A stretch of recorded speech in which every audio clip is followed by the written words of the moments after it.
On today's wrestling news, Fox are pissed at WWE over their ratings. CM Punk wins his first television match back in 7 years. Bryan Danielson scored his first 5-star Meltzer-rated match. And the UFC's Jorge Masvidal need Chris Jericho in the face on Rampage. Are you ready? Are you ready for the news time? Yes, my name is Phil Chambers and I'm joined by Gareth Morgan and Salty Sea Dog to talk all of things wrestling on this Saturday morning. Hey, I put you before him this time. So yeah, let's check it. Going up in the world. But before we get into it, make sure you subscribe to the channel, like the video, comment down below what you think of all today's stories, and links to each story are in the description below. So click the timestamps and off you go. But first up, a report coming from Fightful Select, which they have carefully noted have come from sources on both sides on many different levels, are telling them that Fox aren't exactly thrilled with SmackDown's lower than expected ratings. Now, there is a flip side to this. Obviously, they do realise that the show is also regularly the highest rated wrestling show on TV, and they've kind of cut them a bit of slack over the whole pandemic situation thing. But they are very unhappy about all of the sort of Peacock and WWE Network hype that appears on the show, because obviously NBC owns Peacock and USA, which broadcasts Raw, and are kind of competitors with Fox. And on the same part of this, on the WWE side, they just think that if Fox really wanted the big events like SummerSlam and WrestleMania and things, they could have just fucked up the dough for it if they were that bothered. Fox did, however, promote SummerSlam quite heavily on its in-house platforms like Fox Sports and things like that. And they are sort of pleased that obviously WWE have brought back big stars to SmackDown specifically, like John Cena and Becky Lynch and Brock Lesnar, and they have seen a bit of improvement since the fans back. But you've got to go back to when this deal started. Yeah, I know they're angry like that, Salty. Fox paid $205 million a year for SmackDown for a 5-year deal that's is worth just over $1 billion to WWE. So you can kind of see why they hold WWE quite highly to the ratings, since they paid this much money. On the flip side of this, in comparison as well, Raw does cost USA, which is obviously owned by NBC, $265 million, which is more, but they get an extra hour of TV. So on a per hour of TV basis, SmackDown and Fox are paying $102.5 million, whereas USA are only paying $88.3 million only per hour. So you can kind of see why Fox would be a little bit peeved if they're not getting the ratings that WWE promised them at the beginning of this, because they have forked out a lot of money. Yeah, and it is it's one of those things. Nobody could have predicted what's happened over the last year and a half. So that's a massive, let's say, justifier, you could say, to a certain extent. Yeah. Like fans disappearing, when fans are such a huge part of wrestling and the Thunderdome and things, it was never going to do as well. We're seeing now with SmackDown and Raw and everywhere else, really, that it just gives everything a new energy and just makes you want to tune in. It just helps everything. But in the long run, I think WWE did promise probably a bit more, well, a lot more than what they've been able to provide at this point. So yeah, I think they probably will give them a bit more leeway, let's say, over the next couple of months, just to see what happens, obviously, to see if they can just spike those numbers up. But I don't know, looking over what's happening in the land of all elites, I don't know, it feels like the power shift is going towards Tony Khan and his crew right now. Especially since it seems like WWE are countering AEW a little bit more with the way that they program things, like we saw on Raw this week, and they're feeling like AEW might actually be a bit of competition there. And then if they're getting a bit of heat from their TV deals from Fox and things like that as well, time for WWE to up their game, I think. I know, yeah, you'd have thought it. The company that decides to bring in a lot of your ex-talent who are really, really damn talented that you didn't know how to use, suddenly when they start using them well, people start watching. You'd have thought it. But speaking of this, that's kind of what happened again last night. CM Punk returned for his first TV match in forever. It was 7 or 8 years now at this point, and he beat Powerhouse Hobbs of Team Taz, beat him with the GTS. This was after Hobbs had ran and tackled Hook accidentally off the top of the apron, and the crowd went wild because they like seeing just a minor get knocked off an apron, is what it is. Obviously. Yeah, and Punk was in his trunks. He had his trunks back, so everyone popped at the trunks, which is a weird sentence. Now I admit, now I've said it. But it was great. He looked fresh, Punk. He looked really good. He got busted open at one point from doing a Hurricane Rana where Hobbs just landed on his face. It was really extreme. But it was just great. It's surreal right now. What a surreal time to be a wrestling fan. We're seeing CM Punk just go up against this like next generation. His first 2 matches have been against youngsters that, let's say, a year, 2 years ago, nobody had really a clue in terms of a casual audience when it came like to the Western sphere at least, who these dudes were, and now they've both just fought CM Punk. This guy is doing exactly what he promised to do at this point, so more of the same, please. Yeah, it's absolutely fantastic. Like, it was just the other week or something, Hobbs posted on Twitter saying like it was just about a year ago that I got my like Hobbs is all elite little picture out there, and now he's facing CM Punk on TV. It's absolutely crazy. But yeah, talking about wrestling crowds. That crowd's so much fun. That bloody Adam Cole baby pop and the reaction to Eddie Kingston. Fun times. Wrestling is fun again. And speaking of wrestling being fun again, there was quite a fun match on Dynamite this week, and Meltzer has finally given Bryan Danielson a 5-star rated match for the match, obviously, against Kenny Omega on AEW Dynamite. That was splendid. In comparison, Kenny Omega has 18 5-star plus rated matches. That's not fair. So you can see Meltzer's definitely a fan of Kenny Omega. Bryan does have 6 matches that are 4.75 stars from like his time in Ring of Honor and WWE. But never quite got to the magical 5-star number. Now, obviously, this is just one man's opinion. It is just Meltzer. He's already broken his system a little bit. If he goes up to 7 stars and goes down to like -5 stars. So technically, it's an out of 12 rating system that he's got. So he's given Bryan 10 out of 12, which doesn't sound quite as good. But he also does like 4.75 stars. So really, it's a rating system out of like 48. Yeah, my head just fell off. That's a lot to keep up with. It is, but yeah, he deserves it. This is just one man's opinion. He is just a fan of wrestling that started rating things online. They don't really matter that much. But it's crazy that it's taken this long to get Bryan a 5-star match. It really is, because you just look at it, even his back catalogue in WWE, and you can say what you want. And I watched he did a really cool podcast, I think it was the wrestling podcast the other day. And he was saying like, yeah, he's had a lot of good matches in WWE, but he wasn't necessarily able to have a great match because of just the restrictions that are put on you when you're wrestling in WWE. But even with that, some of the matches he had in that 10 years plus, it's frightening. Like how he didn't get at least what, even I'd say at a push, maybe the Triple H one that he had at the start of WrestleMania 30. I love that match. That one didn't get close. It's just one against Kofi at WrestleMania didn't get there. Brilliant match with Punk. Like, he's had so many. It's just never quite got there. Completely deserving for this one, though.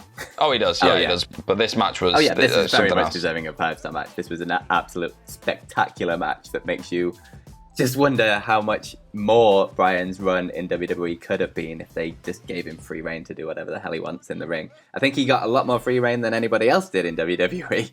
And you can see that when it came out in matches like against Drew Gulak and things like that. Like, he definitely got more free reign than most in that company. But this was on another level spectacular. And speaking on another level spectacular, Phil, thank you very much. Thank you very much. We had the greatest sport in the history of sport, like maybe second place to wrestling. I'm not going to alienate myself too much, but UFC people showed up last night in America, no, New York. That's where we are. There we go. that's where they were. I forgot where we were then for a minute, Phil. But yes, that happened because Jorge Masvidal showed up on Rampage, and it was great. Obviously, we had Chris Jericho and Jake Hager. They were taking on the Men of the Year. You were obviously Scorpio Sky and Ethan Page. They had a match, and then they lost that match because Dan Lambert, the founder of American Top Team, he was a bit of a weasel again, and he like grabbed the heel, and they had like a little roll-up pin. It all happened. Everyone was like, boo. And then Jericho and Hager started to go after Lambert, and we were like, yes, finally, the heel's going to get the comeuppance, but no, it didn't, because all of American Top Team just suddenly arrived, and you had everyone. You had Paige Van Zandt, Junior Dos Santos, Andrei Arlovsky, and just out of nowhere, Jorge Masvidal just dressed up in his full-on Versace like sweatsuit, and he was casually just sat on the turnbuckle as everyone started beating up Jericho. Paige Van Zandt, like, they was stressing the fact that she's a bare-knuckle fighter now, and she started punching the hell out of Jericho's ribs. I was like, oh my god, so impressive.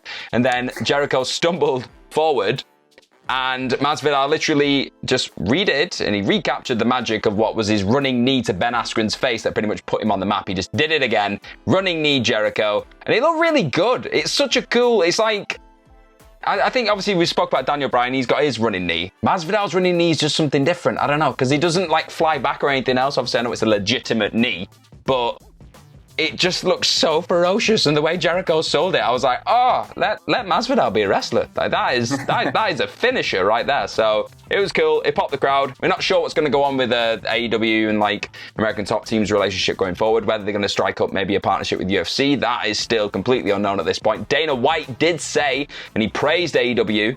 I think it was last night or the night before.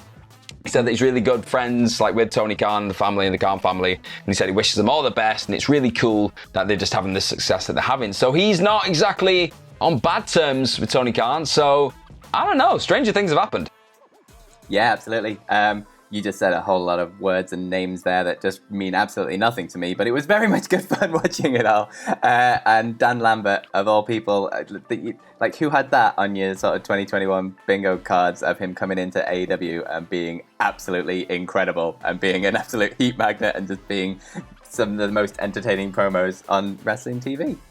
He's just a fan, though. Gonna happen. It's one of them. You can just see that he really gives a toss about it and doesn't want to be bad and he wants his moment. So he's relishing in it. I love it. But yeah, going to be very interesting to see where they go next with this. But it's good fun times all around. Wrestling's fun.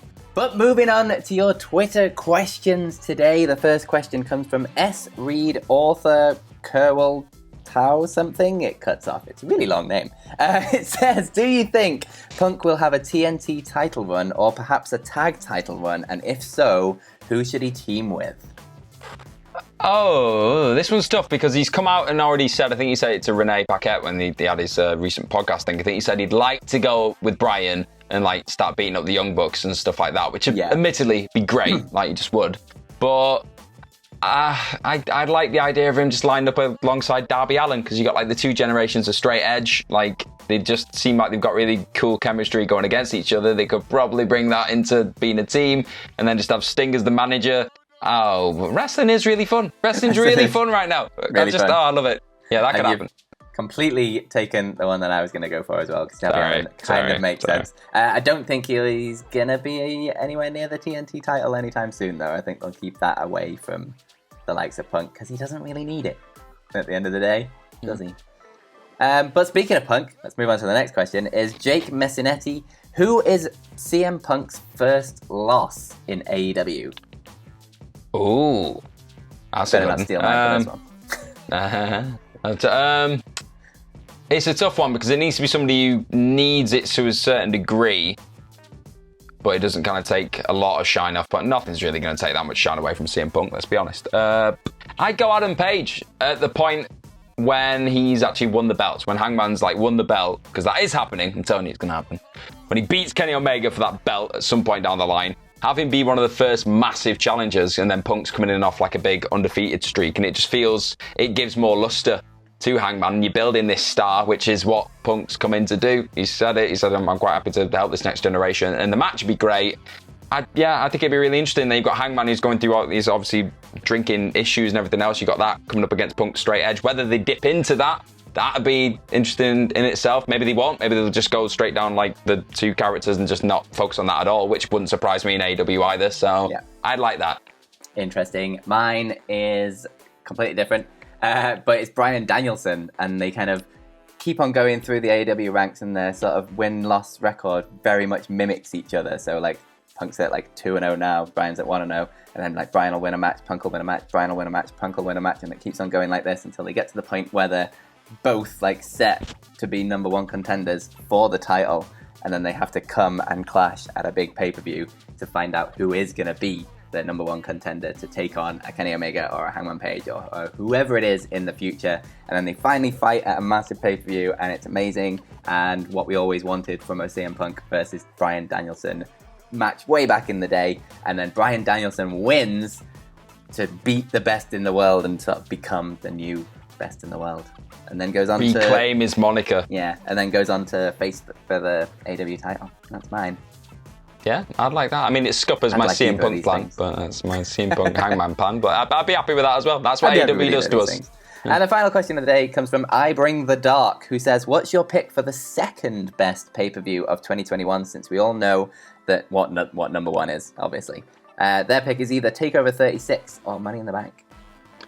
Both very good picks, gotta say. They'd be high up on my list. Personally, like, I quite like Double or Nothing because it felt like one of the first real capacity crowd shows that we'd had in forever. And that was emotional in itself, seeing that. Everyone brought it. It was just a great card, really, from top to bottom. I love the triple threat as well. It was, I don't know. I think that's for me, personally, because we know who the top dog is, and it's very hard to see past that. So probably, I'm going to cop out and do another AEW one. Why not?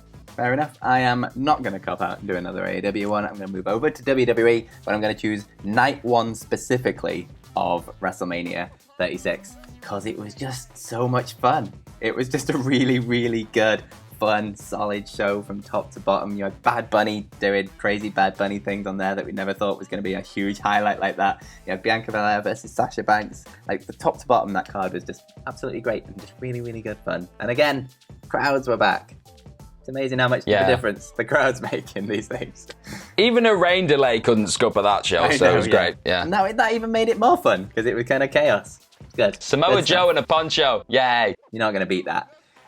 But on that note, thank you very much for watching. Make sure you subscribe to the channel, like the video, comment down below what you think of all of today's stories and what your second best pay-per-view of the year is. And while you're at it, you can follow us over on Twitter. You can follow me at FillMyChambers, and you can follow Gareth at GMorgan04.